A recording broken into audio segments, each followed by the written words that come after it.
Good morning. Solid state इस unit में आज का टॉपिक है इम्परफेक्शन इन सॉलिड्स। इम्परफेक्शन से मीनिंग है डिफेक्ट्स इन सॉलिड्स, कि सॉलिड्स में किस तरह के डिफेक्ट आते हैं, उन डिफेक्ट की स्टडी अब हमने इस टॉपिक में करना है।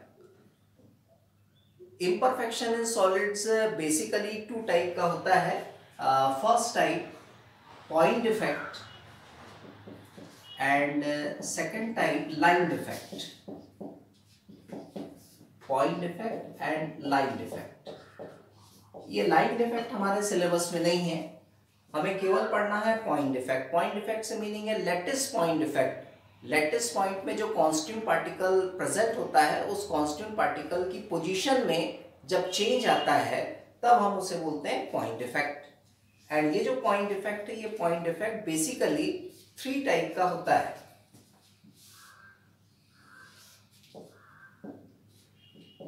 फर्स्ट टाइप को हम बोलते हैं stoichiometric defect.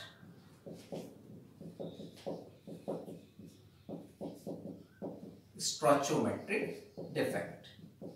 Second type impurity defect and third type non stoichiometric defect. अब ये स्टोइचोमेट्रिक क्या है अभी आगे देखेंगे, नॉन स्टोइचोमेट्रिक क्या है, इंप्योरिटी डिफेक्ट क्या है, अभी इसकी अब डिटेल स्टडी करेंगे। बट पहले हम अपने लिए एक चार्ट बना लेते हैं कि उस चार्ट के बेसिस पे हम आसानी से पॉइंट डिफेक्ट को समझ सकते हैं। स्टोइचोमेट्रिक डिफेक्ट, इसमें दो टाइप आते हैं। एक आता है वैकेंसी डिफेक्ट और एक होता है इंटरस्टिशियल डिफेक्ट। Interstitial defect.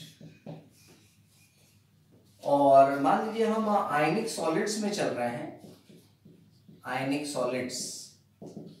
तो आयनिक सॉलिड्स में जो हमारे स्टोइचोमेट्रिक डिफेक्ट होते हैं उनके नाम बदले हुए होते हैं। एक होता है हमारा शॉटकी डिफेक्ट और एक होता है हमारा फ्रेंकल डिफेक्ट।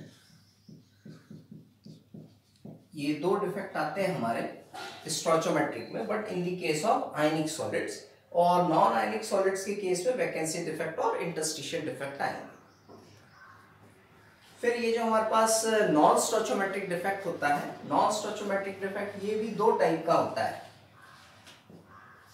फर्स्ट है मेटल एक्सेस डिफेक्ट, मतलब ऐसा डिफेक्ट जिसमें मेटल एक्सेस में आता है तो उसे हम बोलेंगे metal excess defect. And second होता है मेटल डेफिशिएंसी डिफेक्ट, मतलब जिसमें मेटल की डेफिशिएंसी आती है उसे हम बोलेंगे metal deficiency defect. Metal excess defect जो होता है ये भी टू टाइप का हो सकता है। Due to the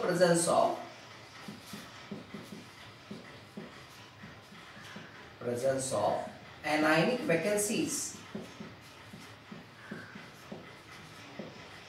anionic vacancies की प्रेजेंस की वजह से जो मेटल एक्सेस डिफेक्ट होगा वो इस कैटेगरी में आएगा।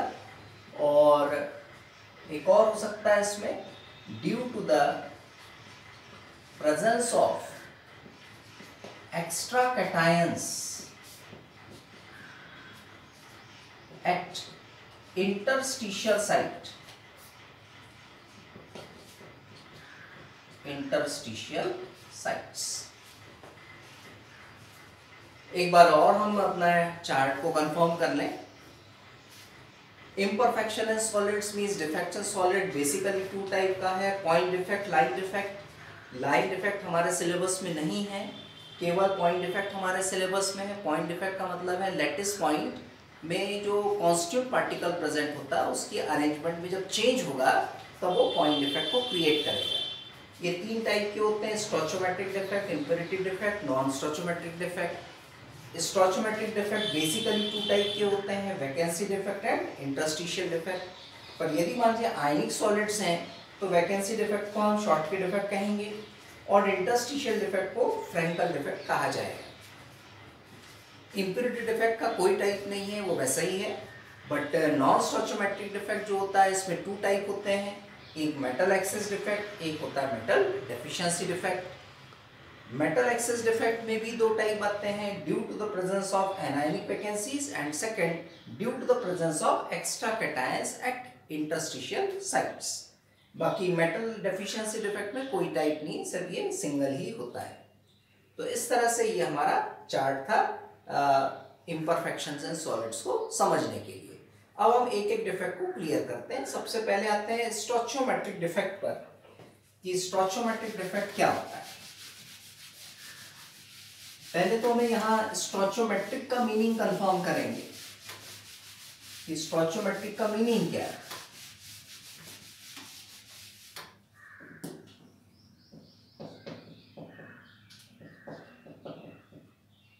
स्टोइचियोमेट्रिक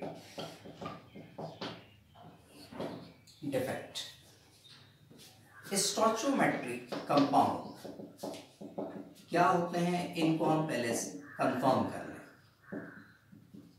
स्टोइचियोमेट्रिक कंपाउंड का मतलब है एक ऐसा compound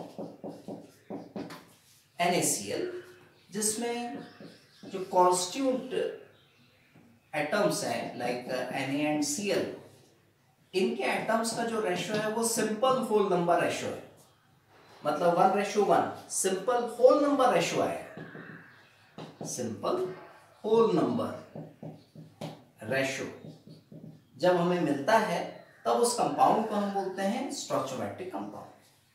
and non stoichiometric compound क्या है, non stoichiometric compound for example Fe0.96O, इस कंपाउंड में हम देखें कि जो कॉन्स्टिट्यूंट एटम्स हैं Fe एंड ऑक्सीजन के, इसमें रेशो 0.96 एंड 1 ये रेशो हमें मिल रहा है। तो ये जो रेशो आ रहा है ये हमारा फ्रैक्शन में आ रहा है, और जब रेशो फ्रैक्शन में आएगा, होल नंबर में नहीं आएगा, तो कंपाउंड को हम बोलेंगे नॉन स्टोइचियोमेट्रिक कंपाउंड। ऐसे ही हम एक एग्जांपल और ले सकते हैं, Zn1.15O, इसमें भी यदि हम जो कॉन्स्टिट्यूंट पार्टिकल्स हैं जिंक एंड ऑक्सीजन के, इसमें रेशो है 1.15 एंड 1, तो यहां पे भी फ्रैक्शनल आ रहा है, फ्रैक्शनल। तो जब एटम्स के बीच में फ्रैक्शनल रेशो आएगा, होल नंबर रेशो नहीं आएगा, तो उस कंपाउंड का हम बोलेंगे नॉन स्टोइचियोमेट्रिक। अब ये जो फर्स्ट कंपाउंड, इस फर्स्ट कंपाउंड को देखिए, 1 की कंपैरिजन में 0.96 ये हमारा कम है, और ये Fe मेटल है, तो इसे हम बोलेंगे मेटल डेफिशिएंसी, मतलब यहां पर मेटल डेफिशिएंसी हो रही है। और इस केस में आप देखिए ऑक्सीजन है 1 एंड Zn है 1.15, मतलब 1 की कंपैरिजन में 0.15 बढ़ गया है, और Zn मेटल है, तो इस कंपाउंड को हम बोलेंगे मेटल एक्सेस कंपाउंड, मतलब ये मेटल एक्सेस कैटेगरी में आएगा, और ये कंपाउंड मेटल डेफिशिएंसी की कैटेगरी में आएगा। ऐसा क्यों होता है, क्या होता है, ये भी हम आगे देखेंगे। जब हम ये पर्टिकुलर नॉन स्टोइचियोमेट्रिक डिफेक्ट को क्लियर करेंगे तब देखेंगे कि ऐसा क्यों होता है। अभी तो हम वापस स्टोइचियोमेट्रिक डिफेक्ट पे चल रहे हैं। स्टोइचियोमेट्रिक कंपाउंड हमने कंफर्म कर लिए कि ऐसा कंपाउंड जिसमें जो कॉन्स्टिट्यूंट पार्टिकल्स हैं उनके बीच का जो रेशो है एटम्स के बीच का, वो सिंपल होल नंबर रेशो में यदि आता है, तो उस कंपाउंड को हम बोलते हैं स्टोइचियोमेट्रिक कंपाउंड। अब ये जो स्टोइचियोमेट्रिक डिफेक्ट है, इसमें मेनली हमारे 2 डिफेक्ट्स हैं, एक है वैकेंसी डिफेक्ट और एक है इंटरस्टिशियल डिफेक्ट। तो पहले हम वैकेंसी डिफेक्ट पर आ जाएं कि वैकेंसी डिफेक्ट क्या होता है। जैसे मान लीजिए हमारे पास कोई क्रिस्टल है और उसमें यहाँ पार्टिकल्स हैं, ये जो हमने सर्कल लगाए हैं, सर्कल का मतलब है यहाँ पर कॉन्स्टिट्यूंट पार्टिकल प्रेजेंट है। इस तरह से ये हमारे पास अरेंजमेंट है किसी क्रिस्टल लैटिस की।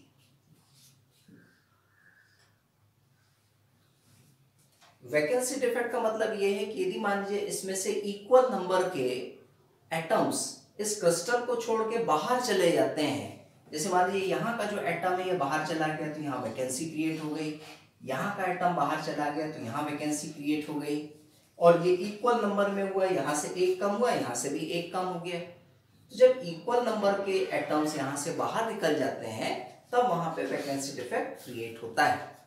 और इसमें कोई जरूरी नहीं है कि ये इक्वल नंबर में ही हो, सिंगल भी यदि यहाँ से रिमूव होता है या यहाँ से 3 एटम्स भी रिमूव होते हैं तब भी क्या होगा, वैकेंसी डिफेक्ट होगा। और इस वैकेंसी डिफेक्ट होने की वजह से क्रिस्टल की डेंसिटी डिक्रीज हो जाती है, density of the crystal decreases. Why, क्यों ऐसा होगा? क्योंकि हमारे पास डेंसिटी के लिए फॉर्मूला है density equals to mass upon volume. Volume का मतलब है ऑक्यूपाइड स्पेस, तो क्रिस्टल ने इतना स्पेस ऑक्यूपाई किया है, तो स्पेस में तो कोई कमी नहीं हो रही है, मतलब जो वॉल्यूम है ये कांस्टेंट है, बट जो मास है इस मास में कमी आ रही है, डिक्रीज हो रहा है। कैसे?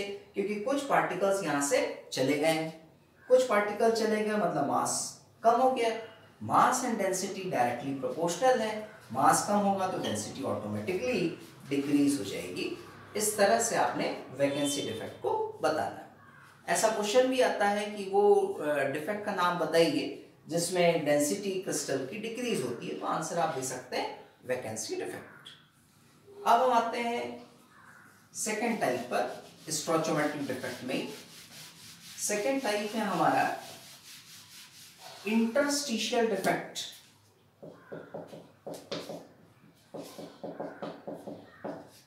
इंटरस्टिशियल डिफेक्ट, इसके लिए भी हमने कोई क्रिस्टल लैटिस बनाना है। मान लीजिए ये हमारा कोई क्रिस्टल लैटिस है और जहां जहां स्फीयर है इसका मतलब वहां वहां पार्टिकल्स प्रेजेंट है, और बाकी जो प्लेस है वो वाइड है या वैकेंसी है। और ये जो वैकेंसी है इस वैकेंसी को हम बोलते हैं इंटरस्टिशियल वॉइड और साइट।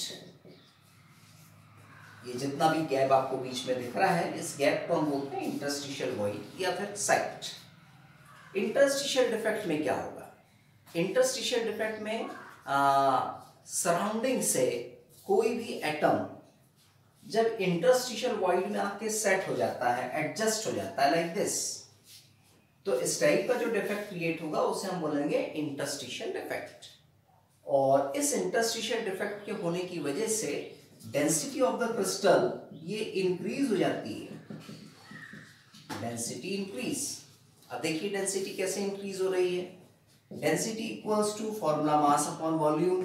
तो वॉल्यूम में तो कोई चेंज नहीं है क्योंकि उसका जो क्रिस्टल का जो फ्रेम है वो इतना ही है, मतलब ऑक्यूपाइड स्पेस तो उतना ही है, तो वॉल्यूम तो यहाँ कांस्टेंट है। बट मास देखिए, पहले हमारे पास 12 स्फीयर्स का मास था, अब हमारे पास एक स्फीयर और बढ़ गया, मतलब 13 स्फीयर हो गया। 13 स्फीयर का मास डेफिनेटली ज्यादा होगा 12 की कंपैरिजन में। Mass and density directly proportional है, मास बढ़ेगा तो डेंसिटी ऑटोमेटिकली इंक्रीज होगी। तो इस तरह से ये हमारा इंटरस्टिशियल डिफेक्ट है। अब आयनिक सॉलिड्स में चल रहे हैं कि मान लीजिए हमारे पास आयनिक सॉलिड्स हैं, मतलब जिसमें कैटायंस एंड एनायंस होते हैं, उनको हम बोलते हैं आयनिक सॉलिड्स।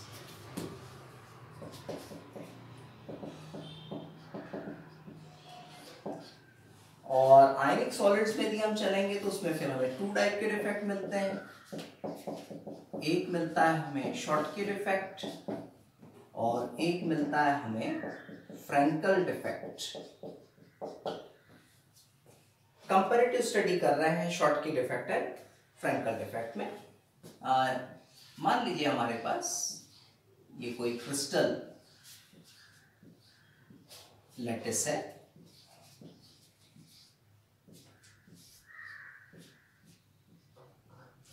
किसी आयनिक सॉलिड का।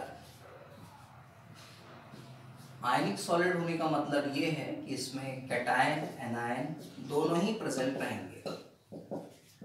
तो ये कैटायन एनायन हमने यहाँ पे शो कर दिए है साइन के फॉर्म में, मतलब जहां प्लस है इसका मतलब कैटायन है, जहां माइनस है इसका मतलब एनायन है। ठीक ऐसे ही फ्रैंकल के लिए भी हमने एक क्रिस्टल लैटिस ले लिया है किसी आयनिक सॉलिड का,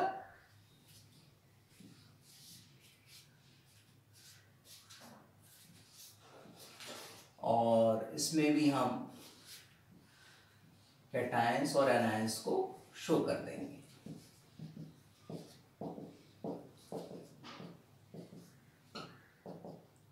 ये हमने शो कर दिया। शॉर्टकट इफेक्ट में क्या होगा? शॉर्टकट इफेक्ट में equal number of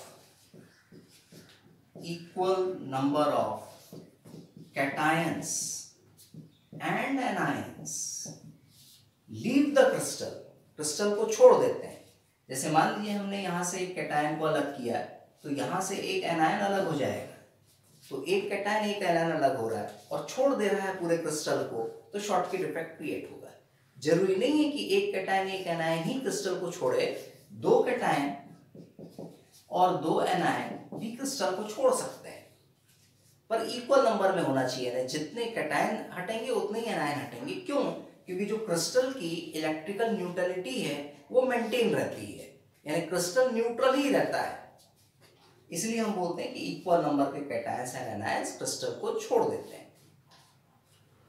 second thing, दूसरी बात, density of the crystal decreases.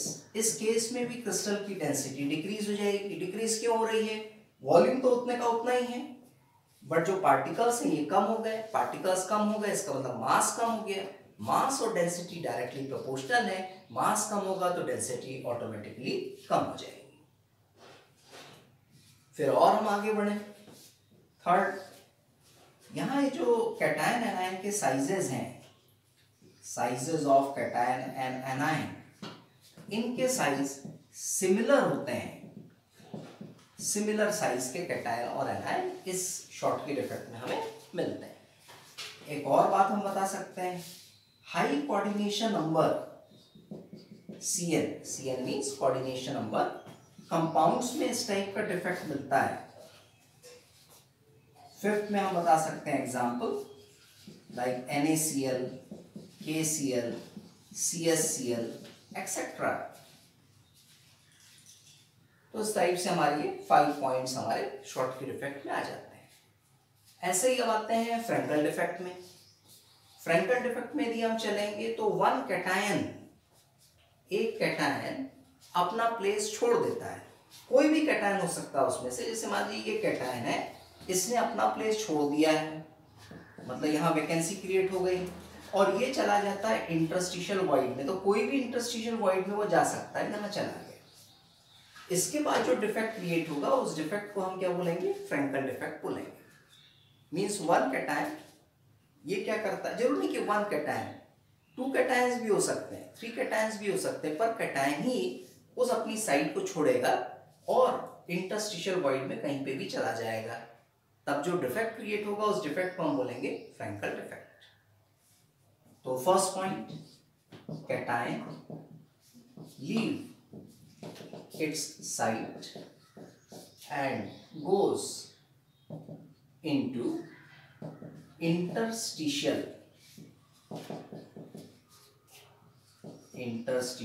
voids। Second, अब देखिए डेंसिटी में कोई चेंज आ रहा है क्या? वॉल्यूम उतना का उतना ही है। मास यदि हम देखें तो कोई भी पार्टिकल यहां से बाहर नहीं निकला है। जितने कैटायन है उतने ही एनायन है, मतलब मास में भी कोई चेंज नहीं। मास और वॉल्यूम दोनों कांस्टेंट है, इसका मतलब डेंसिटी डज नॉट चेंज। ऐसा क्वेश्चन भी आ सकता है कि वो डिफेक्ट आप बताइए जिसमें डेंसिटी चेंज नहीं होती है, तो आप फ्रैंकल डिफेक्ट का नाम उसमें दे सकते हैं। Next number third, difference in the size of cations and anions is very large। यहाँ कैटायंस और एनायन के साइज में बहुत ज्यादा डिफरेंस होता है। मतलब मान लीजिए कैटायन का साइज ये है तो एनायन का साइज ये होगा। कैटायन स्मॉलर होगा और एनायन हमारा लार्जर होगा। इनके साइजेस में काफी डिफरेंस है। जबकि शॉर्टकी डिफेक्ट में यदि हम देखें तो कैटायन और एनायन के साइजेस नियरली सेम है, इस तरह से सेम मिलेंगे, बट यहाँ पर कैटायन का साइज स्मॉलर होगा और एनायन का साइज लार्ज होगा और डिफरेंस में काफी फर्क होगा। तो ये थर्ड पॉइंट हम दे सकते हैं यहाँ डिफरेंस में। फिर द नेक्स्ट नंबर 4, जैसे शॉर्टकी डिफेक्ट में लिया था हाई कोऑर्डिनेशन नंबर कंपाउंड्स में मिलता है, तो इसमें हम बताएंगे लो कोऑर्डिनेशन नंबर कंपाउंड्स में इस तरह का डिफेक्ट आपको मिलेगा। फिर देन फिफ्थ एग्जाम्पल पर आ जाए, एंड एग्जाम्पल है हमारा ZnS, AgCl, AgI एक्सेट्रा, ये हमारे एग्जाम्पल्स हैं फ्रैंकल डिफेक्ट के। एक विशेष बात ध्यान रखेंगे, AgBr एक ऐसा कंपाउंड है जो शॉर्टकी डिफेक्ट भी शो करता है और फ्रैंकल डिफेक्ट भी शो करता है। AgBr एक ऐसा कंपाउंड है जो दोनों टाइप के डिफेक्ट शो करता है, शॉर्टकी भी और फ्रैंकल भी। तो इस तरह से ये पूरा का पूरा पार्ट था हमारा स्टोइचोमेट्रिक डिफेक्ट का। Thank you.